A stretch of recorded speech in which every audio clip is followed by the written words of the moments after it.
Animal हैं वो इसको नहीं खाएंगे, जिसकी वजह से ये वहाँ पे ग्रासलैंड इकोसिस्टम में जो है वो फलते फूलते हैं और वहाँ पे सर्वाइव कर पाते हैं।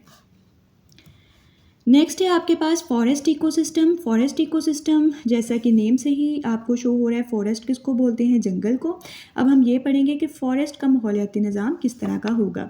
These areas are covered with large trees and vegetation. ये भी जो एरिया है, रीजन है, वो बहुत ज़्यादा दरख्तों से और नबातात से जो है वो कवर्ड होगा। They can be found in most parts of the world. आपको पता है कि फॉरेस्ट जो है वो दुनिया के बहुत से हिस्सों में जो है वो पाए जाते हैं। They use large amount of carbon dioxide to make their food and clean the environment. ये बहुत ज़्यादा जो है वो क्वांटिटी में कार्बन डाइऑक्साइड को यूज़ करेंगे अपनी खुराक बनाने के लिए, और जो इन्वायरमेंट है, जो माहौल है, उसको साफ़ रखेंगे। They release oxygen, a gas important for living things. और स्टूडेंट्स, आप इस बात से फेमिलियर हैं कि जो लिविंग थिंग्स हैं, जो लिविंग ऑर्गेनिज्म जैसे कि एनिमल्स और ह्यूमंस हैं, वो इनहेल करते हैं ऑक्सीजन को, और वो ऑक्सीजन कहाँ से आएगी, वो डेफिनेटली प्लांट्स रिलीज़ करेंगे। Besides, forests are the habitats of many kinds of animals such as foxes, lions, raccoons and chimpanzees. इसके अलावा जंगलात जो हैं वो बहुत सारे जानवरों का मस्कन है, जैसा कि उसमें फॉक्सेस हैं, लाइन्स हैं, रैकून्स हैं और चिंपैंजीज़ हैं। Forest provide a variety of homes to different animals. Definitely आपको ये भी पता है कि जंगलात जो हैं वो बहुत सारे मुख्तलिफ जो जानवर हैं उनके लिए एक उनका घर है, वो उनको जो है वो रहने के लिए जगह मुहैया करते हैं। For example, lions and bear live in dens. Dens कहते हैं किसी घनी चीज़ को, तो जंगलात जो हैं वो बिल्कुल घने होते हैं, गुंजान आबाद होते हैं। तो लायंस और बियर्स जो हैं वो रहेंगे डेंस में। Monkeys live on trees. Monkeys का आपको पता है कि दरख्तों पे रहते हैं, एंड देयर ब्रांचेज, उनकी शाखों पे। Birds and honey Bs live in the trees. और जो बर्ड्स, परिंदे हैं और हनी बीज़ हैं वो कहाँ पे रहेंगी, दरख्तों में।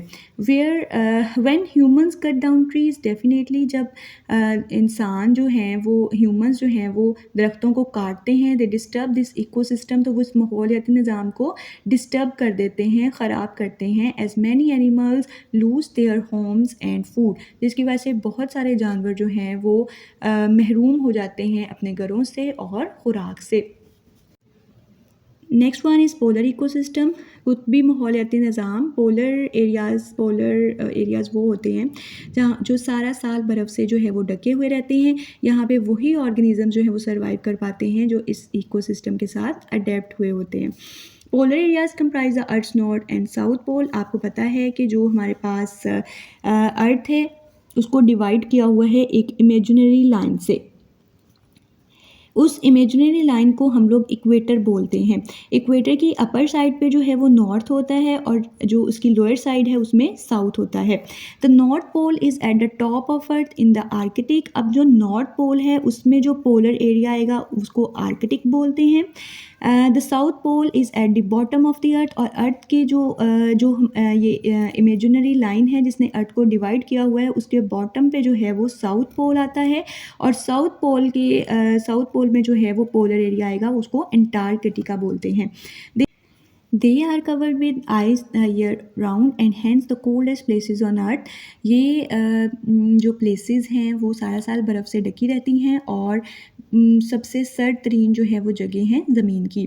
Polar bears and penguins are comfortable in this freezing environment. Polar, यहाँ पे रहने वाले ऑर्गेनिजम्स में पोलर बियर्स आ जाएंगे एंड पेंगुइन्स, जो कि इस मुंजमन कर देने वाले माहौल में सर्वाइव कर पाते हैं।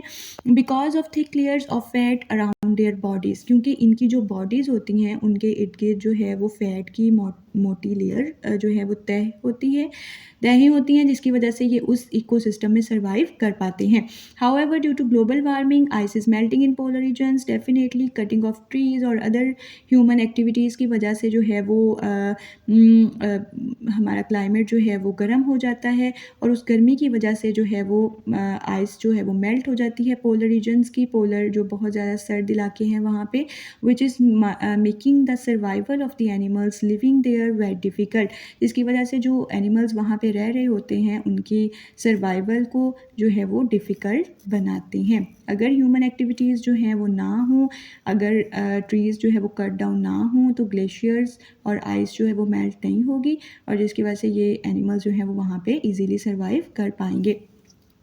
स्टूडेंट्स, आपने यहाँ तक जो है वो इसकी रीडिंग करनी है, और इसमें जो डिफ़िकल्ट वर्ड्स जो हैं वो अंडरलाइन हुए हैं, आपने उनको अंडरलाइन करना है और अच्छे से जो है वो इसकी रीडिंग करनी है। Thank you.